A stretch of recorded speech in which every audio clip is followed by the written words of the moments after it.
Respected media and guest అందరికీ నమస్కారం. Good evening. The 100 cinema గురించి చెప్పాలంటే నాకు ఫస్ట్ సజ్జిదర్ సార్ గురించి మాట్లాడాలి. నాకు ఫస్ట్ టైం అంటే ఎప్పుడు కొరియోగ్రఫర్స్కి హోల్ స్టోరీ చెప్పరు. ఫస్ట్ టైం నేను ది 100 కథ విన్నప్పుడు నాకు కూడా మొత్తం కథ చెప్పారు అనే ఫీలింగ్ ఇచ్చింది ఆ టైంలో నాకు.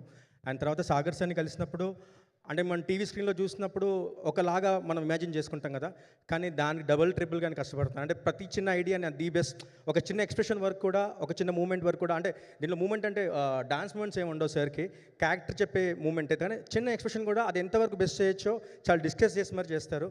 Thank you sir. సెట్లో కూడా చాలా సపోర్టివ్గా ఉన్నారు.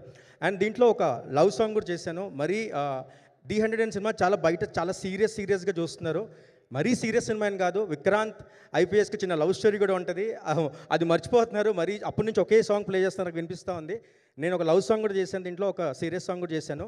ఇది ఒక విధంగా నాకు ఈ సినిమా ఒక డైరెక్షనల్ ఎక్స్పీరియన్స్ అని చెప్పొచ్చు సార్. ఎందుకంటే ఒక సాంగ్లో కథ చెప్పడం అనేది నాకు చాలా కొత్తగా అనిపించింది. ఏంటంటే ఒక సీరియస్ జోన్లో ఒక మౌంటైన్స్తో ఒక ఓన్లీ ఎక్స్ప్రెషన్స్తో సెటప్స్తో ఒక డైరెక్షనల్ ఎక్స్పీరియన్స్లా అనిపించింది. Thank you for the opportunity sir. And లాస్ట్లో సీఎం రేవంత్ రెడ్డి సార్ ఇంకా రాలేదు, కానీ ఆయన తప్పకుండా నేను గుర్తు చేసుకోవాలి. వచ్చినప్పుడు ఎట్లాగో అంటే నాలాంటి టెక్నీషియన్కి అవకాశం ఉండకపోవచ్చు మాట్లాడడానికి. ఈ ఈవెంట్ ఆయన ఎప్పుడైతే వస్తున్నారని తెలిసిన తర్వాత సార్, నాకు టీం అంతా తెలుసు కాబట్టి, ఎప్పుడైతే ఆయన వస్తున్నారని తెలిసిన తర్వాత నిన్న పవన్ సార్తో, ఈరోజు రేవంత్ రెడ్డి సార్తో పరిపూర్ణ అయింది అనిపించింది సార్, కంప్లీట్ అయింది అనిపించింది సినిమా. టీం అందరికీ నాకు అందరికి కలిపి all the best sir. Thank you so much. And now requesting Ravi Varma గారు టు ప్లీజ్ స్పీక్.